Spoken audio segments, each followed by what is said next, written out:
Welcome to my YouTube channel commerce confusions. मैं ममता पुष्टि आज आपका स्वागत करती हूँ अपने चैनल कॉमर्स कंफ्यूजन्स में।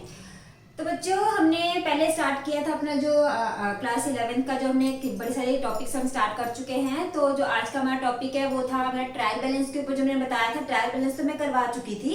तो उसके बाद मैंने आपको क्या नेक्स्ट टॉपिक के लिए बोला था, आज का जो मेरा टॉपिक है वो है रेक्टिफिकेशन ऑफ एरर्स। ठीक है बच्चों, तो ये ट्रायल बैलेंस से ही थोड़ा बहुत मिलता जुलता है, तो इसीलिए मैं इसको ट्रायल बैलेंस के साथ ही करवा रही हूँ।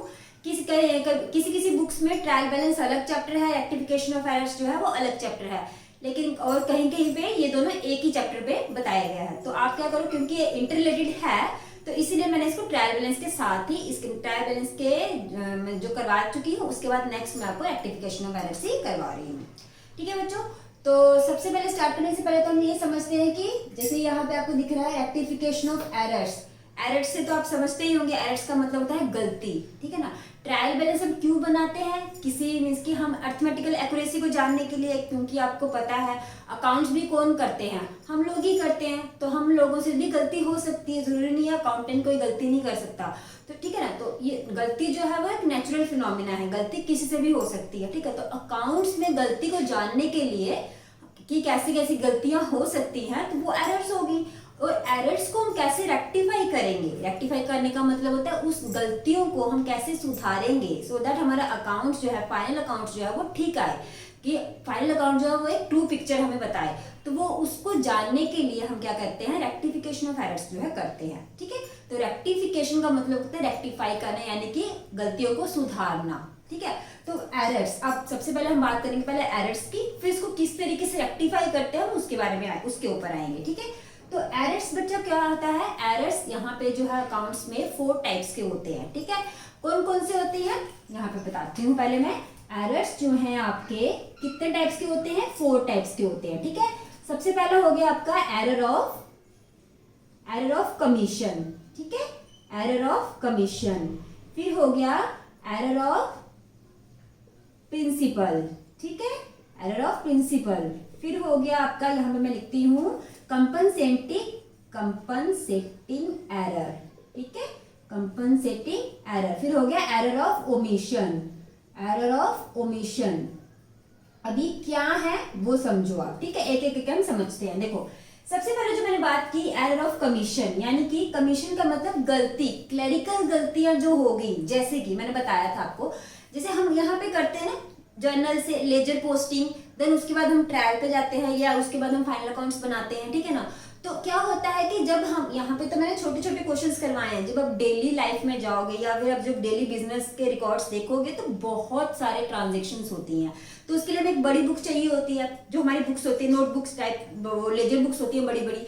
तो क्या होता है जब एक पेज से हम दूसरे पेज में हम क्या करते हैं, ट्रांसफर करते हैं बैलेंस, तो मेरे भी कभी कभी गड़बड़ी हो जाती है। जैसे कि आपको एक छोटा सा एग्जाम्पल देती हूँ, अच्छा सा एग्जाम्पल देती हूँ। आप जब अपनी पासबुक देखते हो, आपके पास जो बैंक की पासबुक होती है, जब एक पेज खत्म हो जाता है तो क्या होता है कि यहाँ का बैलेंस जो बचा होता है एंड का, वो नेक्स्ट पेज के आपको फॉरवर्ड हो जाता है। ठीक है ना, तो मे भी ऐसा हो सकता है कि यहाँ पे, क्योंकि वो तो कंप्यूटराइज्ड है वो ठीक होगा, लेकिन जब आप खुद से करते हैं तो मे भी ऐसा हो सकता है कि यहाँ का बैलेंस होगा सपोज 4000, नेक्स्ट पेज पे आपका जाते जाते मे भी 1 0 कम हो जाए, मे भी 1 0 ज्यादा हो जाए, हो सकता है ना, क्लरिकल मिस्टेक्स हो सकती है ऐसी। तो उस टाइप की जो मिस्टेक्स होती हैं वो होती है आपकी एरर ऑफ कमीशन। और इस तरह की क्लरिकल गलती क्या हो सकती है कि क्लरिकल गलती ये सकती है, मे बी जैसे फॉर एग्जांपल सेल रिटर्न किसी की आई, सपोज हमें किसने सेल रिटर्न की मान लो 1400 की, गलती से बाय मिस्टेक हमने क्या कर दिया, उसको 140 लिख दिया। ठीक है ना, तो वो क्या हो गया, मीन्स की क्लरिकल मिस्टेक होगी, हमने सेल रिटर्न में 1400 लिखा, लेकिन जिसने हमें वापस किया उसके अकाउंट में 140 लिख दिया। तो ऐसी मिस्टेक्स हो सकती हैं। तो इस टाइप की जो क्लरिकल टाइप की मिस्टेक्स होगी वो होगी आपकी एरर ऑफ कमीशन। यहाँ पे जो भी गलतियां होती है ना बच्चों, उसका इफेक्ट आपके ट्रायल बैलेंस में दिखता है। क्यों, देखो जैसे मैंने बताया कि सेल रिटर्न हुई आपकी 1400 की, सपोज सेल रिटर्न हुई, तो सेल्स रिटर्न किसी डेटर ने की होगी हमें। ठीक है, किसी डेटर ने की होगी, उस डेटर ने सपोज हमें वापस किए 1400, तो सेल रिटर्न में हमने शो कर दिया, हमारे लेजर अकाउंट्स की बात करी मैं, तो सेल्स रिटर्न में हमने शो कर दिया कि 1400 की चीजें हमें वापस हो गई, सेल्स हमारे 1400 कम हो गए। लेकिन अगर दूसरी जगह देखा जाए तो डेटर का अकाउंट जो है वो भी 1400 रुपीज कम होने चाहिए। बाय मिस्टेक हमने वहां 1400 ना लिख के 140 लिख दिया। इसका मतलब क्या हुआ, डेटर, अब देखा जाए डेटर कहाँ पे आता है, ट्रायल बैलेंस के डेबिट साइड पे, और सेल्स रिटर्न कहाँ पे आता है, डेबिट साइड पे, ठीक है ना। तो सॉरी हाँ, सेल्स रिटर्न आपके सेल्स में से क्या होता है, लेस होता है। तो ये क्या हो गया, यहाँ पे कितने का डिफरेंस आ गया आपका, यहाँ पे कितने का डिफरेंस आ गया आपका 1260 का जो है डिफरेंस आ गया, डिफरेंट आया ना। जब आप एंट्री करोगे तो यहाँ पे आपने सेल्स रिटर्न लिख दिया 1400, डेटर में आपने लिखा 140, तो डिफरेंस आ गया आपका। तो इसका इफेक्ट कहाँ आपको दिखाई देगा, ये आपको दिखाई देगा ट्रायल बैलेंस में, ठीक है। तो इस टाइप की जो गलती होती है, एरर ऑफ कमीशन, ठीक है, वो आपको ट्रायल बैलेंस से पता लग जाता है कि अगर ट्रायल बैलेंस का मैच नहीं हुआ, मीन्स की डेबिट साइड और क्रेडिट साइड मैच नहीं हुआ, तो आप कह सकते हैं तो कहीं ना कहीं गलती है, तो मे भी वो गलती एरर ऑफ कमीशन की हो सकती है, ठीक है। कुछ गलतियां ऐसी होंगी जो जिसका इफेक्ट ट्रायल बैलेंस में आपको नहीं पता रहेगा। मे बी आपने गलती की होगी लेकिन ट्रायल बैलेंस में दोनों सेम हो जाएगा, तो आप क्या समझेंगे, मे बी अगर ट्रायल बैलेंस ठीक है तो हमारा अकाउंट ठीक है, ऐसा जरूरी नहीं है कि ट्रायल बैलेंस अगर ठीक हो तो आपका अकाउंट भी ठीक होगा। कुछ एरर्स ऐसे भी होते हैं जिसका इफेक्ट जो है आपके ट्रायल बैलेंस में नहीं पड़ता। लेकिन एरर ऑफ कमीशन की बात की जाए तो एरर ऑफ कमीशन का इफेक्ट जो है डायरेक्ट आपके ट्रायल बैलेंस में पड़ता है, ठीक है। आई होप आपका एरर ऑफ कमीशन समझ में आ गया होगा। अब आया नेक्स्ट एरर ऑफ प्रिंसिपल। अब जैसे प्रिंसिपल की बात हो रही है, मैंने कुछ रूल्स करवाए थे, आप क्या क्या रूल्स करवाए थे, जो debit word comes in, credit word goes out, debit all expenses and gains, debit all expenses and losses, credit all incomes and gains, ठीक है ना। वो जो मैंने रूल्स करवाए थे तो वो है प्रिंसिपल रूल्स, उसको ही फॉलो करना। अगर उसमें अगर मैं कहीं पे गड़बड़ी कर दी तो वो एरर कौन सा होगा, एरर ऑफ प्रिंसिपल। अच्छा, वो गड़बड़ी कैसे हो सकती है, फॉर एग्जाम्पल देखो मैं बताती हूँ आपको। मैंने अगर आपको एक एंट्री पूछी कि purchased machinery from X Y company, कुछ भी ऐसा पूछ लिया, क्या मैंने पूछा purchase machinery for cash, suppose मैंने ऐसे पूछ दिया फॉर कैश। अच्छा, इसकी एंट्री बच्चों क्या आनी चाहिए, इसकी एंट्री आनी चाहिए मशीनरी टू कैश आनी चाहिए। बट बाय मिस्टेक आपने इसको क्या लिख दिया, परचेजेस टू कैश। आपने इसको क्या लिख दिया, परचेजेस टू कैश, जबकि ये एसेट होना चाहिए था, ठीक है ना। आपने इसको कहाँ पे, खर्चों में डाल दिया। इसकी परचेज तो आपका वन टाइप का खर्चा ही है ना, आप जो सेल करोगे तो परचेजेस क्या है, उसके लिए खर्चा ही है, ठीक है। तो आपने क्या किया कि एसेट जो है उसको कंसेप्ट ही चेंज कर दिया, आपने इसको एक्सपेंस कर बना के, तो प्रिंसिपल ही चेंज हो गया ना। देखो अब इसका इफेक्ट क्योंकि नहीं पड़ेगा आपके बैलेंस शीट में, क्यों नहीं पड़ेगा, मशीनरी कहाँ पे आता है, एसेट के डेबिट साइड में, परचेजेस कहाँ पे आता है, डेबिट साइड में। तो यहाँ का जो अमाउंट होगा यहाँ का वही अमाउंट होगा, तो अमाउंट यहाँ पे कोई डिफरेंस आएगा ही नहीं। अगर डिफरेंस कोई नहीं आएगा तो ट्रायल बैलेंस में कोई इफेक्ट नहीं पड़ेगा। तो इसलिए एरर ऑफ प्रिंसिपल का जो है इफेक्ट आपके ट्रायल बैलेंस में नहीं पड़ेगा। समझ में आई। ये होगा क्लरिकल गलती, बाय मिस्टेक आपने, मे बी ऐसा हो सकता है लेजर में, जर्नल में लिखा होगा, सपोज किसी का बैलेंस लिखा होगा जर्नल में 1400, आपने बाय मिस्टेक लेजर में पोस्टिंग करते समय 140 लिख दिया हो, ठीक है ना। मे बी अगर जब आप कैरी फॉरवर्ड करते हो, एक पेज से दूसरे पेज में लेते हो, तब आपने कुछ मिस्टेक कर दी, तो जो क्लरिकल मिस्टेक्स होगी वो होगी आपका एरर ऑफ कमीशन। लेकिन जहां पे आपने रूल्स में कुछ चेंजेस कर दिए, रूल्स का मतलब ही चेंज कर दिया, तो वो हो गया आपका एरर ऑफ प्रिंसिपल। जैसे कि मैंने आपको ये बताया कि आपने मशीनरी खरीदी कैश में, ठीक है, तो मशीनरी क्या है बच्चों आपके लिए, मशीनरी आपके लिए एक एसेट है, तो उसको एसेट बताओगे, उसको आप एक्सपेंस नहीं बता सकते। जबकि परचेजेस जो है वन टाइप ऑफ खर्चा ही होता है, क्यों, क्योंकि आपने जो परचेजेस किया वो तो अपने बेचने के लिए की ना, तो इसका मतलब वो एक टाइप का आपका खर्चा हुआ। तो खर्चे को आप एसेट नहीं बता सकते, ना ही एसेट को आप खर्चा बता सकते हो, वो रूल्स के अकॉर्डिंग वो ठीक नहीं है, ठीक है। तो इसीलिए इस टाइप के जो एरर हो गए वो आप हो गया आपका एरर ऑफ प्रिंसिपल, ठीक है। समझ में आया, इजी है, बिल्कुल सिंपल है। अब हो गया कंपनसेटिंग एरर। कंपनसेटिंग एरर ऐसा होता है कि एक एरर दूसरे एरर को क्या करता है, छुपा देता है। एक एरर दूसरे एरर को क्या करेगा, छुपा देता है। कैसे, जैसे मैं बताती हूँ आपको, जैसे कि हो गया फॉर एग्जाम्पल एक गलती हुई, हाँ देखो मैं बताती हूँ कि आपने sale to Ram, suppose sale to Ram है 14,000 suppose, and sale to Shyam है 1400, सपोज, ठीक है। आपने क्या किया, जो एंट्री की ये है आपकी ट्रांजैक्शन, बट जब एंट्री हुई आपने क्या किया, राम अकाउंट टू सेल्स, आपने यहां 1400 लिख दिया, और श्याम अकाउंट टू सेल्स आपने यहां 14,000 लिख दिया। देखा जाए कहीं पे अफेक्ट आया, Shyam is a debtor, Ram is also debtor. जब आप डेटर्स के बारे में बात करेंगे, जब आप ट्रायल बैलेंस में जाएंगे तो आप डेटर्स का टोटल अमाउंट लिखते हैं, आप एक एक डेटर तो नहीं ना लिखते। अगर आप डेटर की बात की जाए, यहाँ पे 2 डेटर हैं Ram and Shyam, total amount कितना 15,400। यहाँ पे भी राम एंड श्याम 2 डेटर हैं और टोटल अमाउंट हो गया 15,400। एक गलती में 2 गलतियां हुई, लेकिन एक गलती ने दूसरी गलती को छुपा दिया, ठीक है ना। तो इसका मतलब वो कौन सा एरर होगा, वो कंपनसेटिंग एरर, जिसका कोई भी इफेक्ट नहीं पड़ेगा आपके ट्रायल बैलेंस में। क्यों, आप यहीं पे देख लो, सेल्स देखो, अगर इन दोनों की बात की जाए, सेल्स टोटल सेल्स कितनी 15,400, ठीक है, और एक तरफ सेल आएगी, दूसरी तरफ डेटर आएगा।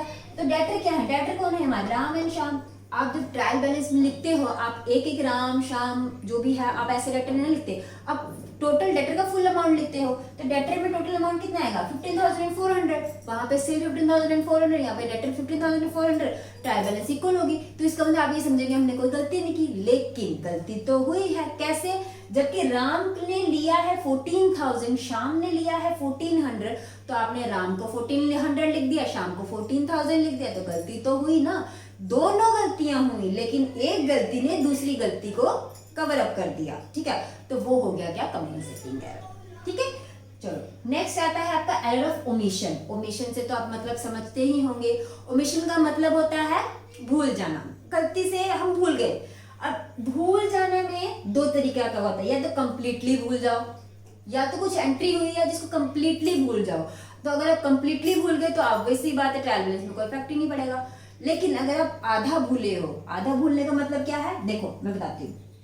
जैसे कंप्लीटली भूलने का मतलब है कि जैसे फॉर एग्जांपल एक सेल हुई, जैसे सेल टू राम, आपने ना जर्नल किया ना लेजर किया, कुछ भी नहीं किया, इस एंट्री को टोटली आप भूल गए, तो इसका मतलब ट्रायल बैलेंस में कोई इफेक्ट नहीं पड़ेगा, कंप्लीटली ओमिट कर दिया आपने, ठीक है। अगर आप पार्शली ओमिट करते हो, पार्शली ओमिट का क्या मतलब है कि सपोज आपने जर्नल तो बना दिया Ram to sales account, Ram account to sales account की 14,000 का आपने क्या किया, जर्नल तो बना दिया, बट जब आपने लेजर पोस्टिंग की, जब आपने लेजर पोस्टिंग की, राम अकाउंट तो बना दिया, लेकिन सेल्स जब आपको हम जब पोस्टिंग करते हैं तो हम देखते हैं ना कितने सारे जर्नल की एंट्रीज होती हैं, तो आप एक एक एंट्री को चेक करते हो ना।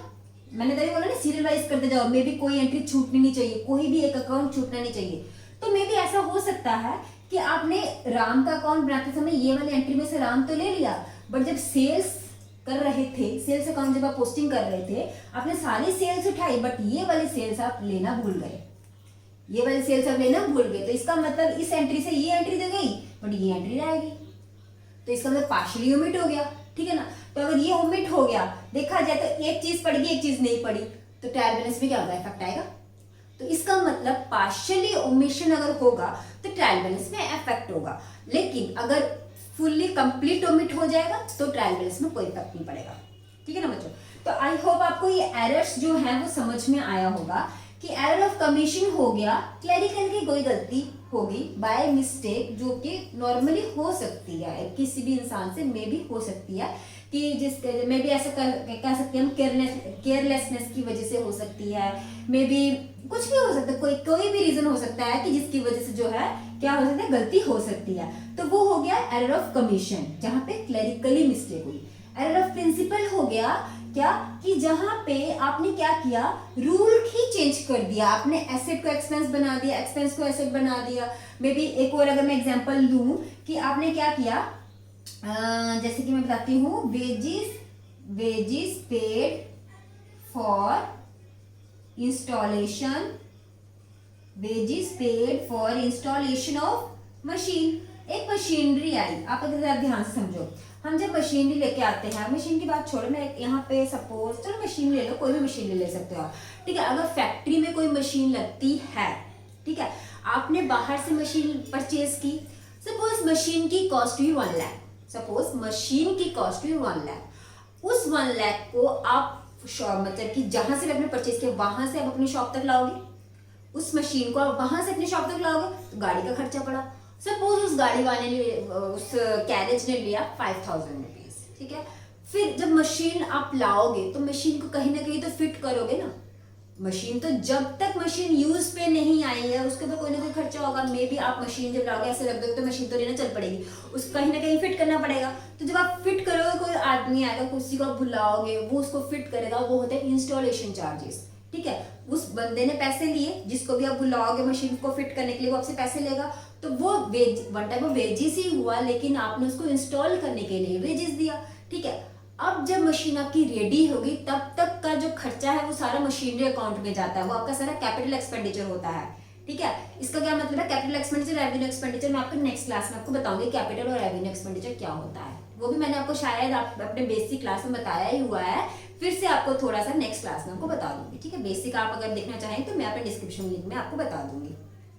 तो हम बात कर रहे थे कि इंस्टॉलेशन चार्जेस के लिए उस वेजर ने पैसे लिए, ठीक है। तो इसका मतलब आपने मशीनरी सपोज परचेज की 1 लाख की, ठीक है। उसके ऊपर आप गाड़ी में उसको लेकर आए अपने जहां पे भी अपने ऑफिस में लाओ या अपने फैक्ट्री में लाओ, कहीं पे भी लाओगे, गाड़ी का खर्चा पड़ेगा। मे भी उस मशीन को लाने के लिए आपको 5000 रुपए का खर्चा पड़ गया, और फिर उसको इंस्टॉल करने के लिए आपको 10,000 का खर्चा पड़ेगा। जो आदमी आया उसको फिट करके गया, मे भी उसने आपसे 10,000 रुपीज ले ली, कोई एक एग्जाम्पल ले रहे हैं, ठीक है। तो देखा जाए जब तक उसके बाद जाके मशीन स्टार्ट हुई, ठीक है, तो जब तक अनटिल एंड अनलेस मशीन जो कि पुट टू यूज नहीं होती तब तक जितना खर्चा होता है ना वो सारा उसके कैपिटल में जाता है, यानी कि उसके अकाउंट में जाता है। तो मशीन का खर्चा कितना हो गया आपका टोटल, ना खाली 1 लाख नहीं हुआ, टोटल हो गया 1,15,000। अब ये कंसेप्ट आपको इजीली समझ में आएगा। मैं आपको एक एग्जांपल देती हूँ। देखो, आपने सपोज आपने घर में एक नया टीवी लाया, ठीक है। जब आप टीवी लाओगे, सपोज आपने जो वो बड़ा टीवी होता है ना, ठीक है, मीन्स कि जो पूरे हॉल टाइप का होता है, पूरा बहुत बड़ा टीवी होता है, वो आप लेकर आओ। ऑब्वियसली बात, जब इतना बड़ा टीवी लाओगे तो आप अपने गाड़ी वगैरह में नहीं ला सकते, किसी गाड़ी में लेकर आओगे। तो आपने क्या किया, एक कैरेज में जो बड़ा सा ऑटो होता है या जो भी होता है उसमें आप लेकर आए, ठीक है। सपोज वो जो टीवी है उसकी कॉस्ट पड़ी आपको 1 लाख रुपीज। अब जब गाड़ी में लेकर आए, उस गाड़ी वाले ने आपसे ले ली 5,000 रुपए। अब जो टीवी आप लाए हो, ऑब्वियस बात है नीचे रख के तो देखोगे नहीं, उसको तो वॉल पे ही लगाओगे ना। जो वॉल पे लगाओगे, अब आप खुद तो लगा सकते नहीं, किसी को बुलाओगे लगाने के लिए, फिर वो लगाएगा, वो फिर बोलेगा ऐसे वैसे वैसे करके 1 घंटा 2 घंटे लगा लेगा। जब उसने इतने ज्यादा टाइम लगा लिया आपका टीवी लगाने में, तो ऑब्वियसली बात है वो आपसे पैसे तो चार्ज करेगा ही। तो सपोज उसने 10,000 रुपीज चार्ज कर लिए, ठीक है। अब आपका टीवी रेडी है देखने के लिए, ठीक है। जब टीवी रेडी होगा तो सपोज कोई आपके घर में कोई गेस्ट आया, तो वो देखे वाओ आपने नया टीवी लिया एक्सेट्रा, आपसे बोला, तो उसने पूछा अच्छा तो ये टीवी कितने का पड़ा, तो आप क्या बोलोगे, 1 लाख का पड़ा? नहीं, आप बोलोगे हाँ टोटल कुल मिला के इसका 1,15,000 रुपये हो गया ना, इतने का पड़ गया ना। हाँ 1 लाख तो उसने कॉस्ट ले ली, बाकी तो इसको लाने के लिए तो मेरा खर्चा पड़ गया ना। तो ऑब्वियस सी बात है वो जो खर्चा पड़ा आपको टीवी लाने के लिए, तो वो आप टीवी के खर्चे में ऐड करोगे, ठीक है ना। तो इसका मतलब आप क्या बोलोगे, आपको टीवी कितने का पड़ा, टीवी पड़ा आपको 1,15,000 का। समझ में आई? तो इसका मतलब ये जो वेज का खर्चा था, ठीक है, ये जो वेजेस का खर्चा था, ये आपका खर्चा नहीं था, ये आपका एक्सपेंस में नहीं जाएगा, ये आपका एसेट में इंक्लूड हो जाएगा। समझ में? इस पूरे मीनिंग का समझाने का मतलब ही यही था कि जो वेजेस आपने देख तो लिया wages, but wages is not an expense here, wages is an capital expenditure for that particular asset. समझ में आया? इसका मतलब इस एसेट के लिए आपने ये खर्चा किया, तो ये जो खर्चा हुआ वो खर्चा नहीं है, वो एसेट में इंक्लूड हो गया, ठीक है। तो अब हम क्या कह सकते हैं, जैसे यहाँ पे ये कह रहा है कि wages paid for installation of machinery, हमने जो है वेजेस पे की इंस्टॉलेशन ऑफ मशीनरी, तो गलती से हमें यहाँ पे क्या लिखना चाहिए था, हमें यहाँ पे लिखना चाहिए था मशीनरी टू कैश। अब यहाँ पे हम क्या लिखते हैं, हमने क्या पे, अगर हमने मशीनरी लाई तो हम इसको अगर मशीनरी में इंक्लूड कर रहे हैं तो इसको वेजेस तो नहीं लिखेंगे, इसको ऑब्वियसली बात, इसकी राइट एंट्री क्या होगी, मशीनरी टू कैश। आपने मशीनरी के नीचे आप नरेशन में लिख सकते हो being wages paid for installation of machinery लिख सकते हैं। तो इसका मतलब आपकी रियल एंट्री होगी क्या, मशीनरी टू कैश। तो यहाँ पे होनी चाहिए थी मशीनरी टू कैश, आपने गलती से उसको क्या लिख दिया, मशीनरी टू कैश होनी चाहिए थी, आपने उसको क्या लिख दिया, wages to cash. Wages to cash, तो यहाँ पे आपका कौन सी गलती हुई? ये गलती हुई एरर ऑफ प्रिंसिपल की। क्यों? क्योंकि ये जो था एसेट था, आपने इसको बना दिया एक्सपेंस, तो इसका रूल ही चेंज हो गया। रूल तो वही रहेगा, बट जो कंसेप्ट है, asset is something different from an expense, ठीक है ना। तो एक्सपेंस और एसेट को आप इक्वल एक जैसे नहीं बोल सकते। Asset is that which help us to earn income in future, but expense is for the particular period, ठीक है ना। तो इसका मतलब वेजेस जो है वो एक्सपेंस है, उसको आप जो है एसेट नहीं बोल सकते, और एसेट को आप जो है इसके एक्सपेंस नहीं बोल सकते। तो आई होप आपको एरर ऑफ प्रिंसिपल समझ में आ गया होगा, ठीक है। तो चलें कंपनसेटिंग की, जैसे मैंने बताया कि एक एरर दूसरे एरर को क्या कर देता है? छुपा देता है। जैसे कहते हैं एक गलती दूसरे गलती को छुपा दी, एक गलती ने दूसरे गलती को छुपा दी, जो मैंने एग्जांपल दी। और एरर ऑफ ओमिशन आपको समझ में आ गया क्या? भूल जाना, मे बी आधा भूलो, मे बी पूरा भूलो। अगर पूरा भूलोगे तो ट्रायल बैलेंस में कोई इफेक्ट नहीं पड़ेगा, अगर आधा भूलोगे ऑब्वियसली बात है ट्रायल बैलेंस पे इफेक्ट जो है वो पड़ेगा, ठीक है बच्चों। तो ये थी कुछ गलतियां, ठीक है, जो गलतियां हो सकती हैं। ओके, ठीक है। तो एक मिनट इसको रब कर देते हैं। अब चलते हैं कि इसको ठीक कैसे करें। अब गलती तो हो गई, अब आप क्या करते हो? जैसे ऐसे आप नॉर्मली लाइफ में देखें, आप कहीं नोटबुक में कुछ लिख रहे हैं, तो गलती से आपने मतलब कि कुछ गलती से आपने गलत लिख दिया, तो उसको क्या कर देते हो? रब कर देते हो, उसको बाद लिख देते हो। या फिर कुछ लिखा, सपोज ए लिखना था, आपने बी लिख दिया, उसको काट के देन उसके बाद ए लिखते हो। लेकिन अकाउंट्स के लैंग्वेज में ऐसा नहीं होगा। अब जो आपने एंट्री वन टाइम कर दी तो वो एंट्री होगी। अब उसको आप काट नहीं सकते ऐसे कि ऐसे ऐसे करके काट नहीं सकते, तो उसके लिए आपको क्या करना पड़ता है? अलग से एंट्री करनी पड़ती है एक और, जिसको आप नीचे लिखना होता है कि ये रेक्टिफिकेशन ऑफ एरर्स है। तो ये गलती हुई थी जिसकी वजह से हमने अगेन एक और एंट्री की है, ठीक है। पता है क्यों ऐसा नहीं होता? देखो, जैसे क्या हुआ कि ये तो एक छोटी सी गलती है जो हमें पता लग गया। बिजनेस में आपको पता है डे बाय डे एक दिन में बहुत मीन्स कि इतनी ज्यादा ट्रांजैक्शंस होती है ना, जो आप इमेजिन भी नहीं कर सकते। जितना बड़ा बिजनेस होगा उतनी ज्यादा ट्रांजैक्शंस होंगी, ठीक है ना। तो एक एक गलती को चेक करने बैठे, एक एक गलती को आप काटने बैठे, तो आपका पूरी बुक जो है वो खराब हो जाएगी। क्यों? क्योंकि एक बुक दूसरे बुक से लिंक है, दूसरी बुक तीसरी बुक से लिंक है। जैसे मैंने बताया है, जर्नल से लेजर, लेजर से देन आगे का जो सब्सिडी बुक्स है या फिर आपके जो ट्रायल बैलेंस है, वो सब लिंक्ड है। तो अगर आपने एक स्टार्टिंग में कुछ काटा तो आगे आपको काटना पड़ेगा, उसके आगे आपको काटना पड़ेगा। तो इस चीज को अवॉइड करने के लिए हम क्या करते हैं? इस चीज को अवॉइड करने के लिए हम क्या करते हैं? हम जो है एक और अलग से जो है एंट्री करते हैं, सो दैट वो चीज क्या हो जाए? कवर अप हो जाए, ठीक है। तो आई होप आपको समझ में आया होगा। अब देखो हम क्या करते हैं कि अब हम चलते हैं रेक्टिफिकेशन ऑफ एरर्स में हम कैसे ठीक कर सकते हैं। जैसे हो गया आपका error of commission, error of principal अगर हम ले, जैसे मैंने बताया कि मैंने एग्जांपल दी ना कि हमने क्या किया? हम परचेज्ड मशीनरी फॉर कैश, हमने कैश में मशीनरी खरीदी। तो हमने बाय मिस्टेक हमने एंट्री क्या कर दी थी? हमने एंट्री कर दी थी परचेज टू कैश, ठीक है। हमने क्या एंट्री कर दी थी? परचेज टू कैश, बट ये एंट्री तो गलत है, हमें पता लग गया। जब हमें पता लग गया, अब हम इसको रेक्टिफाई कैसे करेंगे? हम इसको क्या रेक्टिफाई करेंगे? अब हम इसको सोचेंगे कि इसकी ओरिजिनल एंट्री क्या होनी चाहिए थी। इसकी ओरिजिनल एंट्री होनी चाहिए थी मशीनरी टू कैश। इसकी ओरिजिनल एंट्री क्या होनी चाहिए थी? मशीनरी टू कैश, ठीक है। ये स्टेप्स याद रखो सो दैट आपको इजी होगा रेक्टिफाई करने में। आपने गलती की क्या कि परचेज टू कैश लिख दिया। अब आपने सोचा इसकी ओरिजिनल एंट्री क्या होनी चाहिए? इसकी ओरिजिनल एंट्री होनी चाहिए मशीनरी टू कैश। अब देखो, अगर आप सिंपली सोचो तो आप क्या करोगे? एक कोई सिंपल तरीका क्या है? जो आपने एंट्री पहले से की है उसको पहले उल्टा कर दो, फिर जैसे आप मैथ्स में करते थे ना, इक्वेशन 1 इक्वेशन 2 करके कैश कट गया तो फिर मशीनरी टू परचेज। अगर आप इस तरीके से समझना चाहो वो भी इजी है। तो ये एंट्री होगी आपकी रेक्टिफिकेशन ऑफ एरर्स की एंट्री। क्या किया आपने? जो एंट्री आपने की थी गलत एंट्री, उसको पहले उल्टा कर दिया, यानी कि कैश टू परचेज कर दिया। फिर बाद उसके बाद आपने सोचा कि उसकी ओरिजिनल एंट्री क्या होगी? मशीनरी टू कैश, ठीक है। जैसे हम मैथ्स में करते थे equation from minus equation first from second ऐसे करके, तो ये डेबिट में आई क्रेडिट में आए तो कैश कैश कैंसिल हो गया, तो डेबिट में मशीनरी क्रेडिट में परचेज, तो ये होगी इसकी रेक्टिफिकेशन वाली एंट्री। ठीक है, ये हो गया मैथ्स रिलेटेड थोड़ा। अगर मैं इसको दूसरा तरीका बताऊं कि इसको कैसे करते हैं, एंट्री यही होगी।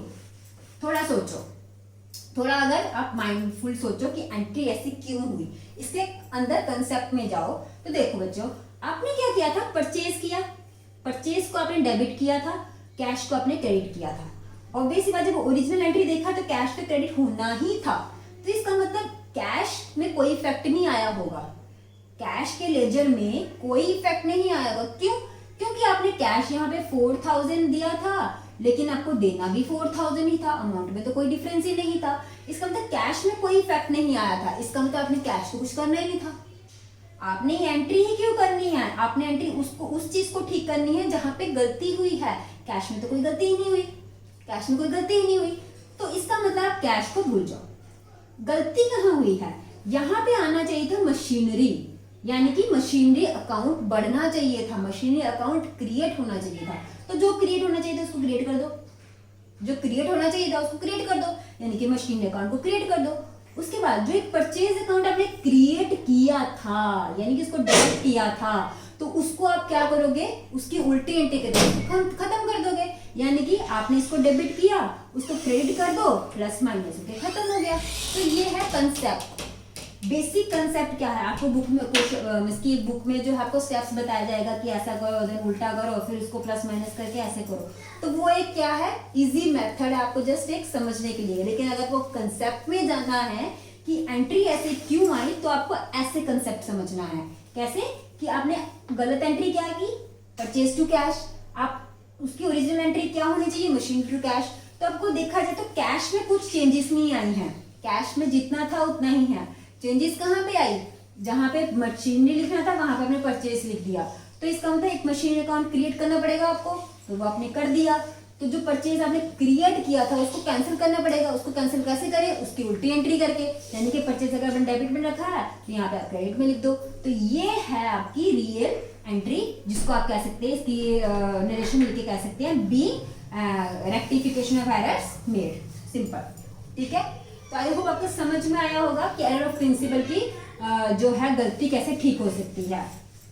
ठीक है, उसके बाद एरर ऑफ कमीशन की अगर गलती देखी जाए वो कैसे ठीक हो सकती है। एरर ऑफ कमीशन की गलती देखो, एरर ऑफ कमीशन की गलती देखो कैसे ठीक हो सकती है।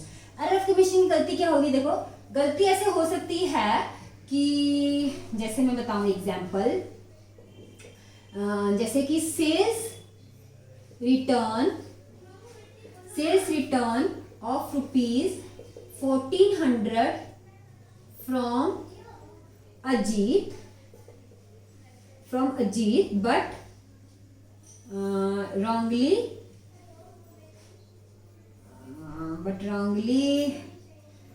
entered 140 in Ajit's account. ठीक है, रॉन्गली डेबिट होगा, क्रेडिटेड मतलब क्या है कि सेल रिटर्न एक्चुअली हुई है 1400 अजीत से, सेल एंट्री एक्चुअली हुई है 1400 अजीत से, यानी कि एंट्री क्या होनी चाहिए, एंट्री होनी चाहिए sales return to Ajit 1400 and 1400, ये एंट्री होनी चाहिए। बट हुई क्या है कि गलती से हमने क्या किया कि क्रेडिट, अजीत का अकाउंट कितना का क्रेडिट होना चाहिए था 1400 का, हमने गलती से अजीत के अकाउंट को कितना क्रेडिट किया 140 का। तो इसका मतलब ये एंट्री हुई है पोस्टिंग में, यानी कि जब हमने सेल्स रिटर्न, जब हमने जनरल में तो एंट्री ठीक हुई है, जब आगे की पोस्टिंग हुई तो हमने सेल्स रिटर्न में तो 1400 डाल दिया, लेकिन अजीत के अकाउंट में हमने 140 डाला। डिफरेंस आएगा, ऑब्वियसली बात है डिफरेंस आएगा। क्यों, Ajit is a debtor, Ajit कौन था, डेटर था, उसने पहले जितने की भी चीज ली, सपोज अगर उसने 10,000 की चीज ली होगी सपोज, ठीक है, तो उसने हमें रियली कितना वापस किया 1400, तो उसका बैलेंस कितना होना चाहिए, उसका बैलेंस होना चाहिए 8600, उसका बैलेंस होना चाहिए 8600 इसके हिसाब से। लेकिन उसका बैलेंस हम कितना शो कर रहे हैं, हमने तो उसके अकाउंट में 140 माइनस किया, इसका मतलब हम उसके अकाउंट में शो कर रहे हैं 9000 860। देखो कितना फर्क आया ना फर्क। उसका अकाउंट होना चाहिए था 8600 का, बट हमने शो कर दिया उसको 960। तो डिफरेंस कितना है? डेटर यहाँ पे डेबिट साइड में एंट्री बढ़ जाएगी, डेबिट साइड में ऑब्वियस ही बात है। कितना कितना डिफरेंस आएगा? डिफरेंस आएगा आपका 1260 का जो है डिफरेंस आ जाएगा। तो जो डिफरेंस आएगा ऑब्वियस ही बात है, सेल्स में से सेल्स रिटर्न तो 1400 माइनस होंगे, लेकिन अजीत का अकाउंट जहाँ पे फंड 1400 माइनस होना चाहिए था वो 140 हुआ। तो इसका मतलब डेबिट साइड का आपका इंक्रीज हो जाएगा कितना? 1260। अब आपको एक और चीज बताऊं मैं आपको कि जब कभी भी आपको ट्रायल बैलेंस में ऐसा दिखे कि ये डेबिट साइड है और ये क्रेडिट साइड है, तो इसका बैलेंस कभी मैच ना हो। सपोज इसका आ जाए 10,000, इसका आ जाए 12,000, तो आप क्या करोगे? इसको मैच करने के लिए आप क्या करते हो? यहाँ पे एक सस्पेंस अकाउंट क्रिएट कर देते हो 2000 का, इसको मैच करने के लिए। इसका मतलब यहाँ आइदर डेबिट में कुछ चीज आप भूल रहे हो या क्रेडिट में कुछ चीज आपने गलत ली है, सो दैट तभी इसका बैलेंस जो है ऊपर नीचे हो रहा है। तो आपने एक अकाउंट क्रिएट किया सस्पेंस अकाउंट, जो आपको पता नहीं है गलती हुई है कुछ, तो ये जो अकाउंट में जाएगा 1260 सस्पेंस अकाउंट हो गया। आपको नहीं ना पता उस समय क्या होगा, क्योंकि मैच नहीं होगा। जो आपने ऐसी गलती कर दी होगी ऑब्वियस सी बात है, इसका इफेक्ट ट्रायल बैलेंस में पड़ेगा। जब आप ट्रायल बैलेंस में जाओगे आपका बैलेंस जो है इतना डिफर करेगा। किस सेट का ज्यादा होगा? किस सेट का ज्यादा होगा? डेबिट सेट का ज्यादा होगा। क्यों? क्योंकि डेबिट साइड में डेटर होना चाहिए था 8600, आपने बना दिया 9860। इसका मतलब डेबिट साइड का ज्यादा होगा, डेबिट साइड का ज्यादा होगा, इसका मतलब आपका सस्पेंस अकाउंट कहाँ पे आएगा? क्रेडिट साइड में आएगा। कितना आएगा? 1260 आपका सस्पेंस अकाउंट कहाँ पे आ जाएगा? क्रेडिट साइड में। ठीक है, तो आप क्या करोगे? इसको एंट्री खत्म करने के लिए क्या करोगे? सबसे पहले जैसे मैंने बताया कंसेप्ट, क्या बताया मैंने? जो एंट्री आनी चाहिए थी, यानी कि सेल्स रिटर्न में कोई इफेक्ट पड़ा? नहीं पड़ा। सेल्स रिटर्न में कोई इफेक्ट पड़ा? अगर आप जो मैंने कंसेप्ट बताया कि जिसमें इफेक्ट नहीं पड़े उसको छूना भी नहीं है, उसको टच ही नहीं करना। इसका मतलब सेल्स रिटर्न में कोई इफेक्ट नहीं पड़ा है तो सेल्स रिटर्न को टच ही नहीं करना। ठीक है, तो इसका मतलब जब उसको टच ही नहीं करना तो उसकी जगह पे क्या आना चाहिए था? उसकी जगह पे आएगा सस्पेंस, तो आप ले दोगे सस्पेंस। ठीक है, फिर से अजीत के अकाउंट को क्या कर दोगे? आप क्रेडिट कर दोगे। वहां पे आपने 140 किया था और 1260 जब आप माइनस कर दोगे ऑब्वियस ही बात है 8600 आ जाएगा। बात समझ में आई? क्या मैंने बोला कि आपने पहले अजीत के अकाउंट को कितना किया था? 140 क्रेडिट, यहाँ पे होना चाहिए था 1400, आपने गलती से 140 किया, तो 140 किया तो ये बैलेंस आया। आपको उसको और इतना माइनस करोगे तो ये बैलेंस आएगा ना। तो उसको माइनस कैसे करोगे?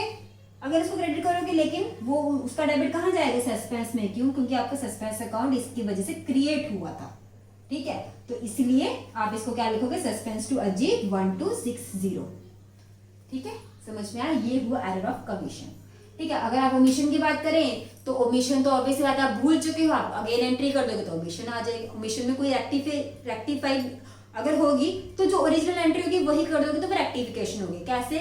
आप जो एंट्री भूल चुके हो, जैसे मैंने लिखा था सेल्स टू राम, आप वो एंट्री भूल चुके हो, जब आप अगेन जब एंट्री कर दोगे यानी कि क्या राम टू सेल्स कर दोगे तो वो एंट्री होगी, तो इसका मतलब वो रेक्टिफाई हो गया।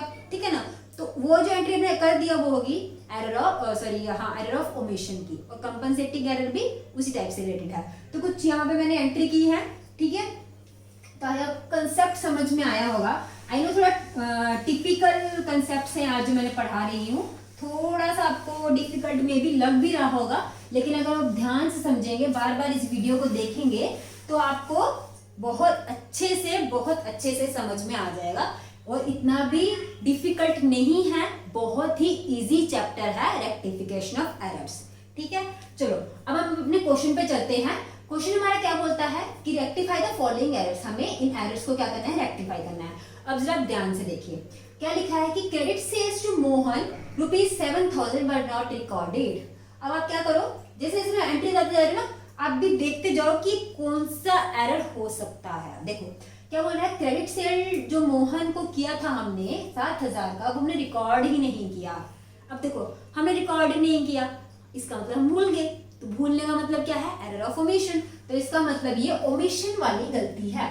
ये जस्ट मैं आपको आपकी नॉलेज के लिए बता रही हूँ, वैसे मैं बोला नहीं है लिखने के लिए कि कौन से एरर है ये, आपको पता होना चाहिए कि गलती क्या है। ये गलती है एरर ऑफ ओमिशन की। ठीक है, तो अब इसको रेक्टिफाई कैसे करना है? मैंने क्या बताया था कि ओमिशन की गलती है इसका मतलब आपने उसको एंट्री ही नहीं ली है, तो अगर आप एंट्री ले लोगे तो वो रेक्टिफाई हो गया, है ना, सही बात है ना।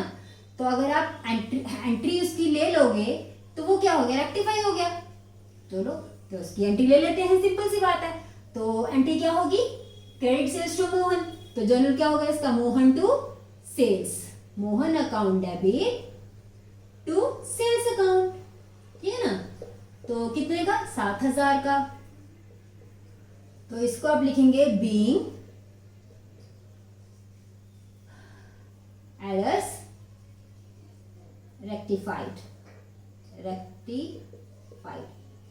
इसको आपको लिखना ही पड़ेगा, सबके नीचे ये लिख सकते हैं बीइंग एरर्स रेक्टिफाइड, जो भी है कि बीइंग रेक्टिफिकेट्स ऑफ एरर्स में कुछ भी लिख सकते हो। नेक्स्ट एंट्री देखो, credit purchases from Rohan ₹9,000 were not recorded, same जैसा फर्स्ट था वैसा सेम है, वर नॉट रिकॉर्डेड, इसका मतलब रिकॉर्ड नहीं हुई है, इसका मतलब ओमिशन वाली एंट्री है। तो ओमिशन वाली एंट्री से हम क्या समझ में आता है कि जो एंट्री है जैसी है वैसे लिख दो, यानी कि जो ओरिजिनल एंट्री है वही लिख दो, यानी क्रेडिट परचेजेस फ्रॉम रोहन, तो आप लिख सकते हैं purchases account debit to Rohan, ठीक है ना, टू रोहन अकाउंट, वही बीइंग एरर्स रेक्टिफाइड, कितना 9,000 का, यहां पे लिख सकते हैं आप 9,000 बीइंग एरर्स रेक्टिफाइड, ठीक है ना, ओके। देन उसके बाद थर्ड एंट्री क्या बोलता है, goods return to Rakesh ₹4,000 were recorded as ₹400। अब देखो ये क्या, कौन सी गलती है, ये गलती है एरर ऑफ कमीशन। क्यों, आपने जो रिटर्न किया था राकेश को 4,000 का, गलती से रिकॉर्ड हो गया 400 का, यानी कि 0 एक छूट गया, ये क्लरिकल मिस्टेक है, clerical mistake means error of commission, ठीक है।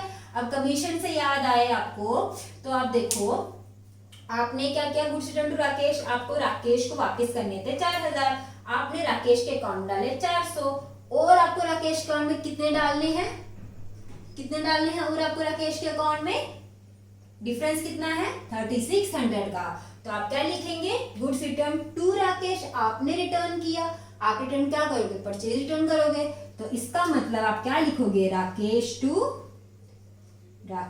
Account debit to purchase return, है ना, टू परचेज रिटर्न।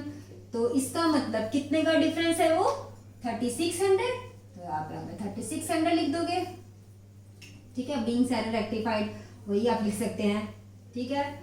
उसके बाद गुड्स रिटर्न फ्रॉम महेश, हमने महेश से रिटर्न कितना लिया, 1,000 रुपए का, उसको गलती से लिख दिया 100 रुपए का, ठीक है ना। तो इसका मतलब ये भी कौन सी गलती हुई, ये भी गलती हुई एरर ऑफ कमीशन की, ठीक है। अब रिटर्न फ्रॉम महेश है तो ये सेल्स रिटर्न हो गया, तो इसको आप लिख सकते हैं sales return account debit to Mahesh account, ठीक है ना। तो कितना हो गया, ये कितने का डिफरेंस है, लेना चाहिए था आपको 1,000, लिया आपने 100, तो 900 का डिफरेंस है, तो 900 का डिफरेंस आप यहाँ पे लिख दो, ठीक है ना। उसके बाद credit sale to Mohan were of ₹7,000 were recorded as 7,200, this is also error of commission. क्यों, क्योंकि 7,000 का आप लेना था, आपने ले लिया 7,200 का, तो आपने क्या किया, सेल्स आपकी होनी चाहिए थी 7,000, अब इधर ध्यान से समझो, सेल्स आपकी होनी चाहिए थी 7,000 रुपए, आपने सेल्स को बढ़ा दिया, कितना, 7,200, कितना बढ़ाया, 200 बढ़ाया, ऑब्वियस सी बात है। अब आप इसको सेल को कम करना होगा, सेल को कम करने के लिए सेल को उल्टा कर दो, यानी कि सेल अगर डेबिट क्रेडिट में था उसको डेबिट कर दो, और जिसको बेची थी चीजें मोहन का अकाउंट भी बढ़ गया होगा, उसको भी कम करने के लिए उसको भी उल्टा कर दो, यानी कि यहाँ पे एंट्री क्या हो जाएगी, उल्टी, ठीक है। जब उल्टी एंट्री होगी तो क्या होगा, अगर सीधी एंट्री देखें तो क्या होता, मोहन टू सेल्स को आना चाहिए था आपका 7,000, आपने मोहन टू सेल्स को डाल दिया कितना, 7,200। अब आप उससे जब उल्टी एंट्री कर दोगे, यानी कि सेल्स टू मोहन कर दोगे, तो 200 आएगा, लिख दोगे तो वैसी बात है, माइनस हो जाएगा, तो 7,000 आ जाएगा, ठीक है ना। तो यहाँ पे आप एंट्री क्या करेंगे, आप मोहन टू सेल्स, तो सेल्स टू मोहन करेंगे, sales account debit to Mohan account, ठीक है ना। ये कैसे है, तो ध्यान से देखो, फिर से मैं बताती हूँ आपको अगर आपको नहीं समझ में आया। देखो रियल एंट्री क्या होनी चाहिए थी, होनी चाहिए थी मोहन टू सेल्स होनी चाहिए थी, है ना, होनी चाहिए थी 7,000 ये होनी चाहिए थी, ठीक है ना। आपने एंट्री तो ठीक डाली, आपने एंट्री तो ठीक डाली, लेकिन अमाउंट में गड़बड़ी कर दी, इस अमाउंट में गड़बड़ी कर दी। अब आपको मैंने बताया था कि आप इसको काट नहीं सकते, जब काटेंगे नहीं, मोहन को आपको कम करना पड़ेगा कितना, 200, उसको उल्टा कर दो, यानी कि मोहन को क्रेडिट कर दो, जहां पे डेबिट था उसको क्रेडिट करो 200, ऑब्वियसली बात है 7,000 आ जाएगा। जहां पे सेल्स होने चाहिए था 7,000 हो गया 7,200, आप उसको भी उल्टा कर दो, यानी कि सेल्स को यहाँ क्रेडिट होता है उसको डेबिट कर दो, तो वो इसकी कितना 200, तो ऑब्वियसली बात है इसमें से 200 माइनस कर दो 7,000 आ जाएगा। अब आई बात समझ में कि ये एंट्री ऐसे क्यों आई, ठीक है ना। तो इसका मतलब इसकी रेक्टिफिकेशन, इसको भी आप वही लिखेंगे बीइंग एरर्स रेक्टिफाइड, ठीक है, इजी, ठीक है, ओके। नेक्स्ट एंट्री देखते हैं। नेक्स्ट एंट्री देखो क्या है कि salary paid ₹5,000 but debited to employees personal account. अब ये देखो कौन सी गलती हुई है, ये गलती हुई बच्चों प्रिंसिपल की, ये गलती हुई प्रिंसिपल। क्यों, देखो सैलरी जो पे की, सैलरी क्या है, इज एन एक्सपेंस, ठीक है ना। आपने गलती से सैलरी को तो डेबिट करते हैं, लेकिन सैलरी को डेबिट ना करके आपने एम्प्लॉयज के अकाउंट में डेबिट कर दिया। अब एम्प्लॉयज को अगर आप डेबिट करते हो तो किसी पर्सन को आपने डेबिट किया, जब किसी पर्सन को आप डेबिट करते हो तो may be he is in debtor, तो आप डेटर जो है एसेट है, एसेट को आप एक्सपेंस नहीं मान सकते। तो यहाँ पे कौन सी गलती हुई, यहाँ पे गलती हुई एरर ऑफ प्रिंसिपल की, ठीक है ना। तो अब ये कैसे ठीक होगा, देखो आप इसको समझो कि एंट्री तो एक ही आएगी, लेकिन उसके लिए आपको थोड़ा सा वर्किंग नोट अपने खुद से करना है। कैसे, आप समझो एंट्री क्या होनी चाहिए थी। सपोज पहले एंट्री क्या हुई, एंट्री इन्होंने डाल दी एम्प्लॉई, नाम तो नहीं दिया ना तो मैं एम्प्लॉय लिख दूंगी ना, इन्होंने डाली employee account debit to cash account, payment हुई ना, सैलरी पेड हुई तो टू कैश अकाउंट, जबकि ओरिजिनल एंट्री क्या आनी चाहिए थी, salary account debit to cash account आनी चाहिए थी। अब मैंने क्या बताया, कंसेप्ट में जाओ, कंसेप्ट में जाने से मैंने ये बताया कि कैश में तो कोई डिफरेंस नहीं आया ना, कैश इतना आना चाहिए था उतना ही आया, तो कैश अकाउंट में कुछ नहीं आया तो कैश अकाउंट को हम हाथ नहीं लगाएंगे।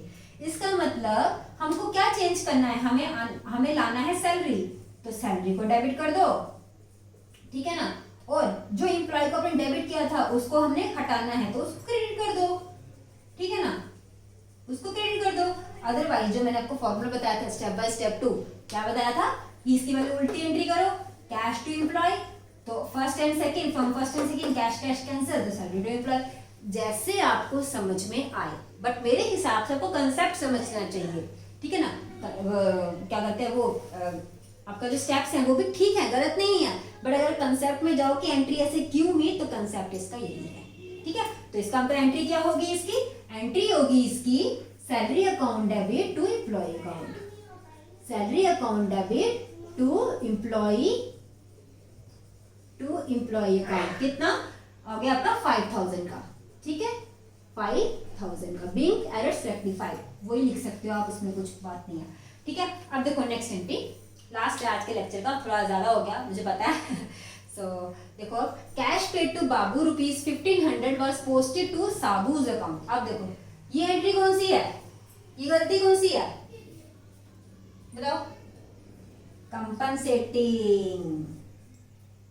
Compensating error. कैसे, हमने पे किया बाबू को, लिख दिया हमने पे किया साबू को, तो may be he is a debtor, he is also debtor, ठीक है ना, बस नाम चेंज हो गया, तो एक गलती ने दूसरी गलती को छुपा दिया, तो ठीक है, तो हम ऐसे बोल सकते हैं। तो यहाँ पे आप क्या लिख सकते हैं, अच्छा तो आप इसको देखो एंट्री क्या हुई होगी, देखो सोचो एंट्री हुई क्या कि कैश हमने करना था कैश पे टू बाबू, बट हमने कर दिया साबू, यानी कि हम लिखते हैं पे किया तो हम लिखेंगे साबू टू कैश, गलती से एंट्री ये होगी बट होनी क्या चाहिए थी बाबू टू कैश, ठीक है, इसको क्लेरिकल मिस्टेक भी बोल सकते हैं आप इसको, ठीक है। तो साबू टू कैश होगी बाबू टू कैश, तो इसका मतलब होना क्या चाहिए है Babu to Sabu, simple. Babu to Sabu यानी यहाँ पे एंट्री क्या होगी, Babu account debit to Sabu account, Babu account debit to Sabu account. ठीक है, कितना हुआ 1500 का। ठीक है, ये थी आपकी कुछ गलतियां यानी कि एरर्स जिसको आपने रेक्टिफाई किया, इसलिए हम इसको बोलते हैं रेक्टिफिकेशन ऑफ एरर्स। ठीक है, आई होप आपको समझ में आ गया होगा। ये जो मैंने समझाया थोड़ा सा टिपिकल था बट मुश्किल बिल्कुल भी नहीं था, बहुत ही इजी है। अगर आप इसको ध्यान से समझेंगे, मेरी वीडियोस को बार बार देखेंगे, अगर उसमें कोई कंसेप्ट है जो आपको इसकी थोड़ा कंफ्यूज कर रहा है तो आप उसको यहाँ पे मुझे कमेंट बॉक्स में बता सकते हैं, मैं उसके ऊपर जरूर फिर से अगेन एक क्लास बनाऊंगी। ठीक है, तो इसको अच्छे से देखिएगा, अच्छे से पढ़िएगा, बहुत ही इजी चैप्टर है, बहुत ही इजी टॉपिक भी है आपका, तो पढ़िएगा। अगर आपको मेरी वीडियो पसंद आई तो प्लीज लाइक जरूर कीजिएगा और लाइक करने के साथ साथ शेयर भी जरूर कीजिएगा और सब्सक्राइब करना मत भूलिएगा। सब्सक्राइब करने के साथ साथ आपका जो बेल आइकन है उसको जरूर क्लिक कीजिएगा, बेल आइकन को ऑल पे सेट कीजिएगा सो दैट कोई भी मैं वीडियो अपलोड करूं तो उसकी नोटिफिकेशन आपको पहले आ जाए। Thank you for watching my video.